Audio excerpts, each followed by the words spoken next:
Hello friends, कैसे हैं आप सभी। हमारा एजुकेशन हब में आपका स्वागत है। आज हम बात करने वाले हैं हिंदी कंटेंट के संधि के बारे में। जैसा कि दोस्तों आप जानते हैं कि संधि के बारे में, संधि के कितने प्रकार होते हैं, स्वर, व्यंजन और विसर्ग। जैसा कि दोस्तों आप जानते हैं कि स्वर के बारे में मैंने नेक्स्ट वीडियो में बता रखा है। दोस्तों अगर स्वर के बारे में आपको नहीं समझ आया हो, स्वर ना समझ आता हो, तो आप प्लेलिस्ट में जाके आप स्वर को देख सकते हैं। आज हम बात करेंगे व्यंजन के बारे में, व्यंजन क्या होता है और विसर्ग क्या होता है। दोस्तों बताने से पहले मैं एक बात बताना चाहता हूँ कि व्यंजन में जो 3-4 पॉइंट ऐसे होते हैं जिन्हें आपको ध्यानपूर्वक समझना चाहिए। अगर इन्हीं 3-4 पॉइंट को आप समझ लेते हैं तो यकीन मानिए दोस्तों, आपको विसर्ग या स्वर या व्यंजन आपको पहचानने में कोई दिक्कत नहीं होगी। तो दोस्तों आइए स्टार्ट करते हैं व्यंजन के बारे में। पहले हम दोस्तों जानते हैं कि व्यंजन किसे कहते हैं। जैसा कि दोस्तों आप सभी जानते होंगे कि व्यंजन क्या होता है। व्यंजन किसे कहते हैं? व्यंजन के बाद स्वर या व्यंजन आता हो। देखिए दोस्तों, व्यंजन के बाद आपको पता होगा कि हमारे व्यंजन 33 होते हैं। व्यंजन के बाद स्वर या व्यंजन आए, स्वर कितने होते हैं? 11 होते हैं। व्यंजन के बाद स्वर या व्यंजन आता हो उसे व्यंजन संधि कहते हैं। अब इसमें जो मुख्य 3-4 पॉइंट है उस पर हम बात करते हैं, क्योंकि इन्हीं 3-4 पॉइंट को अगर आप अपने दिमाग में, अपने मन में अगर बैठा लिए, ध्यानपूर्वक अगर इस वीडियो को आप देख लिए, तो यकीन मानिए दोस्तों कि आपको विसर्ग या व्यंजन पहचानने में कभी भी जिंदगी में दिक्कत नहीं होगा। तो दोस्तों आइए जानते हैं कि इसमें क्या हम बताने वाले हैं। तो दोस्तों पहला पॉइंट ये है कि जैसे मैंने दे दिया दिग्गज, अगर हमें दिग्गज का संधि विच्छेद करना हो तो हम कैसे करेंगे। दोस्तों यहाँ पे दिग्गज दिया है तो सिंपल है दोस्तों, हम इसका करेंगे दिक धन गज। अब आप ये सोच रहे होंगे कि यहाँ तो ग था, कैसे सर ने क कर दिया। तो दोस्तों जैसे कि मैंने यहाँ बता रखा है कि जब भी ग आए वो क में कन्वर्ट हो जाएगा। अब इसे याद रखने के लिए आपको मैं एक बात बता दूं कि हर वर्ग का तीसरा, हर वर्ग का मतलब क वर्ग का भी, च ट त प, हर वर्ग का वो पहले में कन्वर्ट हो जाता है। ठीक है, तो देखिए यहाँ पे दोस्तों ग है, ये क ख ग, ये तीसरे स्थान पे है और ये पहले में कन्वर्ट हो जाएगा। तो दोस्तों इसमें हम एक ही बात को, हम एक ऐसा ये मूल जो बात है, मैंने जो ये मूल बेसिक बताया है आपको, यही आप अपने दिमाग में रखेंगे। जब भी ऐसा केस आ जाए, ऐसा क्वेश्चन आपके एग्ज़ाम में आ जाए, तो आप इसे आसानी से कर सकते हैं। कैसे करेंगे? हर वर्ग का तीसरा पहले में कन्वर्ट हो जाता है। बहुत सिंपल सा बात है बाबू भैया कि आप लोगों को क ख ग घ तो याद ही होगा, च छ ज झ तो याद ही होगा, बताने की जरूरत तो है नहीं। तो दोस्तों अब आते हैं नेक्स्ट पे। देखिए दोस्तों आज़ादी है, ये ज आ गया, कैसे हम इसको करेंगे जानते हैं हम दोस्तों। मैंने बताया है अभी कि हर वर्ग का तीसरा पहले में कन्वर्ट हो जाता है। तो भाई पहले नंबर पे क्या आता है? ज के च आता है, तो अच प्लस आदि। अब ये आदि कैसे लिखते हैं? क्योंकि ये यहाँ एक स्वर है, यहाँ पर स्वर या व्यंजन आते हुए, तो यहाँ पे मैंने अचधन आदि लिख दिया। अब दोस्तों नेक्स्ट उदाहरण पे आते हैं कि नेक्स्ट एग्जाम्पल क्या है हमारा। नेक्स्ट एग्जाम्पल ये है कि पढ़ानन, सढ़ानन। ठीक है, अब ये ढ आ गया, तो कैसे हम इसको करेंगे? ये कौन सा स्थान पे है?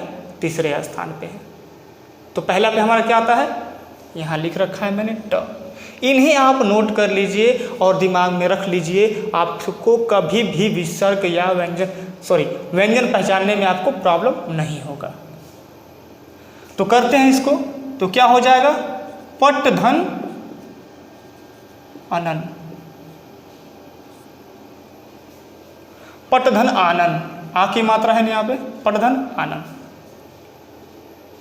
अब दोस्तों अभी इस उदाहरण को भी देख लेते हैं। मैंने हर वर्ग के उदाहरण को देके आपको समझा रहा हूँ, आप इसे ध्यानपूर्वक समझिए। तो दोस्तों अब इसका क्या होगा? ये दिया है उद्योग्य, उद्योग्य, अब इसका क्या होगा?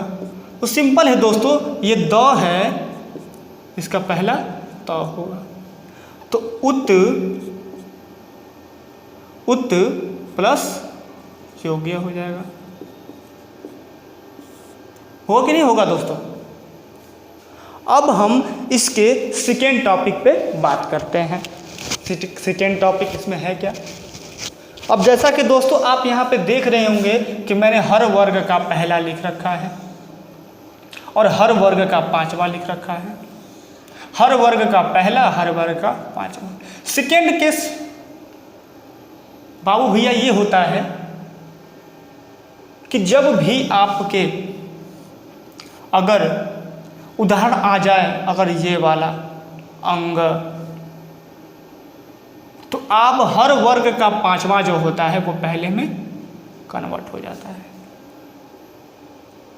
आप ये सेकेंड पॉइंट को एकदम दिमाग में बैठा लीजिए कि जब भी ऐसा केस आ जाए तो हमें सोचने की जरूरत नहीं है, पांचवा को पहला में आप कर लीजिएगा। अंग आए तो वो क में आता है अंग, क ख ग अंग, पहले पे क, लास्ट में अंग। तो हम इसको क्या करेंगे?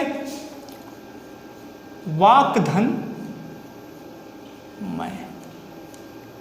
ठीक है दोस्तों, अब जैसे कि यहाँ पे देख लो मैं उदाहरण लिखा है षडमुख।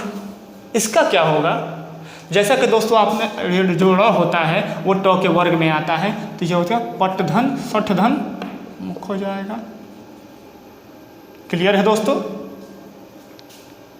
अब जैसा कि मैंने यहाँ पर लिख रखा है तन्मय, न आ गया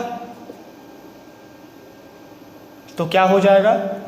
न किस में आता है, किसके वर्ग में? त के वर्ग में आता है, तो तत्धन मैं। क्लियर है दोस्तों? अब देखिए मैंने फर्स्ट पॉइंट बताया, सेकेंड पॉइंट बताया, अब हम बात करते हैं थर्ड पॉइंट पे। थर्ड पॉइंट होता क्या है कि य र ल व है और स है, ये हमारा क्या है? अंतस्थ है, अंतस्थ है, अंतस्थ है, और ये हमारा क्या है? उसमें या संघर्षी है।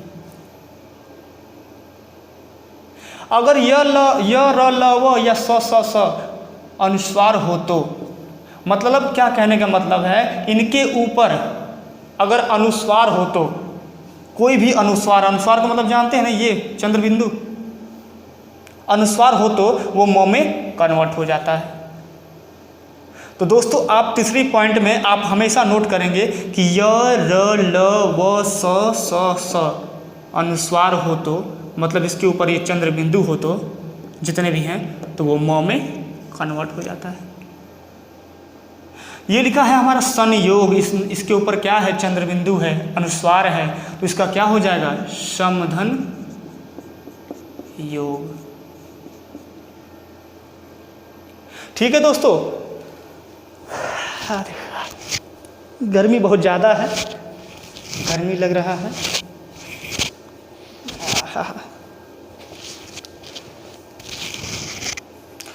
अब देखिए दोस्तों संलाप लिखा है, अब इसका क्या होगा? देखिए स के ऊपर ये बिंदु है, तो हम क्या कर देंगे? इसका समधन योग, समधन लाय हो जाएगा। अब देखिए दोस्तों ये संरक्षक लिखा है, समधन म में कन्वर्ट हो जाएगा। जो भी अनुस्वार आ जाएगा दिमाग में एकदम फिट कर लीजिए। अगर स इन सभी के ऊपर, इनके ऊपर अगर चंद्र बिंदु आ जाए तो तुरंत आप उसको म में कन्वर्ट कर दीजिएगा, ये आ जाए धन रक्षक। समझ में आ गया दोस्तों? अब दोस्तों हम चौथे पॉइंट पे बात करते हैं। चौथा पॉइंट क्या होता है? अब जैसे मैंने लिखा है विषम, अगर ये वाला स आ गया, अगर ये वाला आ गया तो उसको हम स में कन्वर्ट कर देते हैं। ये वाला अगर स आ गया, मैंने उसमें पिछले वाले बताया कि यहाँ बिंदु तो दिया नहीं है, यहाँ दिया है स। इसको क्या बोलते हैं हम लोग अपने भाषा में? बचपन में जब हम लोग छोटे थे तो इसको हम लोग पेट फाड़वा स बोलते थे। इसको हम लोग ऐसे सलजम वाला स और पेट फाड़वा स और हम लोग सरसों वाला स इसको याद करते थे, ऐसे करके बहुत मज़ा आता था। तो हम यहाँ पे बात करते हैं दोस्तों कि स और स है, विषम है। ये स आ गया मतलब हमें यहाँ लिखा स में कन्वर्ट हो जाता है। जब भी ऐसा स आ जाए आपके क्वेश्चन में, आपके एग्ज़ाम में, तो आप इसका क्या हो जाएगा? सम हो जाएगा। अब दोस्तों आ गया अगर सुषमा, तो सुषमा का आपको मैंने बता दिया है, आप आसान पूर्वक कर सकते हैं, आसानी पूर्वक क्षमा हो जाएगा।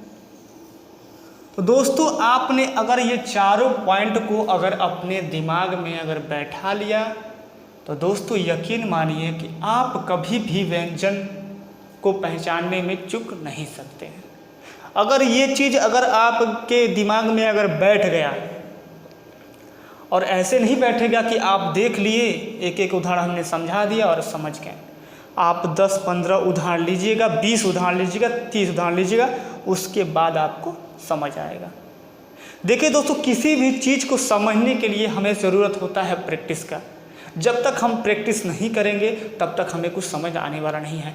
ऐसा नहीं होता है कि ऊपर से रामबाण की तरह इलाज कोई दे देता है, हेलो ये खा लो तुमको याद हो गया। नहीं दोस्तों, आपको इसके लिए प्रैक्टिस करना पड़ेगा।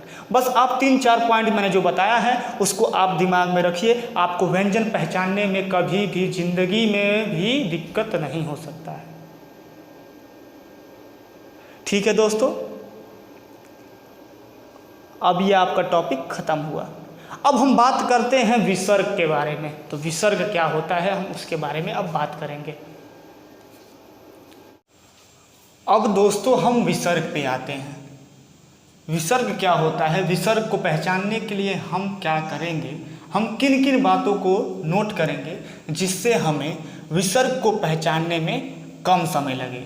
अगर आपने ये 2 बातें, ये पहली है और ये दूसरी है, अगर इन दोनों को आपने अगर ध्यान से देख लिया, सुन लिया, समझ लिया, तो आपको विसर्ग पहचानने में मात्र 1 सेकेंड या 2 सेकेंड लगेंगे। पहले हम इनका संधि विच्छेद करके दिखाते हैं। तो इसका संधि विच्छेद करेंगे तो निधन कपट। कैसे हुआ दोस्तों? जब भी आपके क्वेश्चन में, जब भी आपके ऐसा क्वेश्चन में अगर ये स, आधा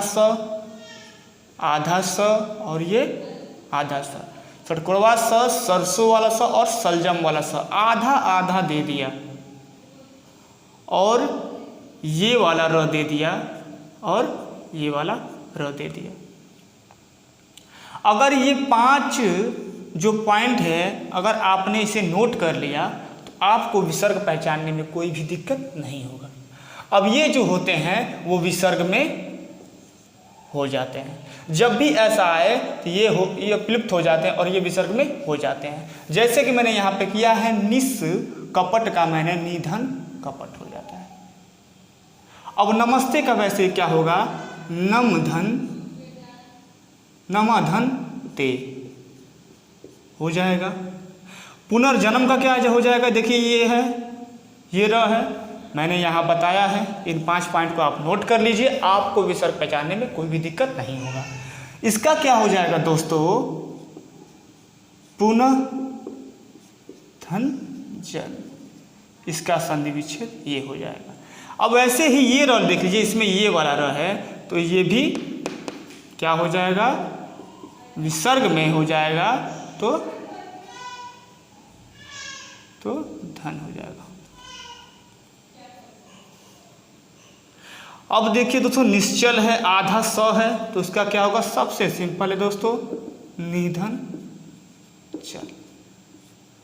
अब उम्मीद करता हूं दोस्तों कि आपको विसर्ग पहचानने में 1% भी प्रॉब्लम नहीं होगा। अब दूसरा पॉइंट क्या है? पहले पॉइंट को तो हम जान लिए, दूसरे पॉइंट को जानते हैं। देखिए दोस्तों, ये तपोबल दे दिया है, तो इस दूसरा रूल हमारा क्या है? अगर किसी अ या आ के बाद औ आ जाए तो वह विसर्ग हो जाता है,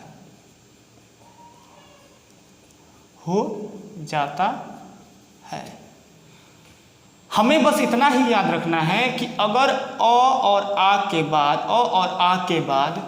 औ आ जाए, औ आए तो वह विसर्ग हो जाता है। जैसे कि हम इसमें देखते हैं कि त, इसमें हमारा क्या है? त और औ मिलके त बना है। मेरा इसमें अ आ गया, ये तपो जो है वो तपो है, ये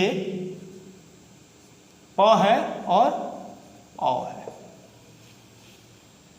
हमें पता चल गया कि अ के बाद औ आया है, तो ये औ का मात्रा है, ये जो औ का मात्रा है ये विसर्ग में परिवर्तित हो जाएगा। इन्हीं हम बातों को नोट रखेंगे, दिमाग में रखेंगे, आपको विसर्ग पहचानने में 1% भी दिक्कत नहीं होगा। तो इसका हम संधि विच्छेद करते हैं, तो तपः बल हो जाएगा। इसी प्रकार अधोगति का औ है तो अधः धन गति हो जाएगा। इसी प्रकार इसका पयोद का पय धन द हो जाएगा। इसी प्रकार मनोरथ का मनः धन पयः धन द हो जाएगा। इसी प्रकार ओ आया है तो मनः धन रथ हो जाएगा।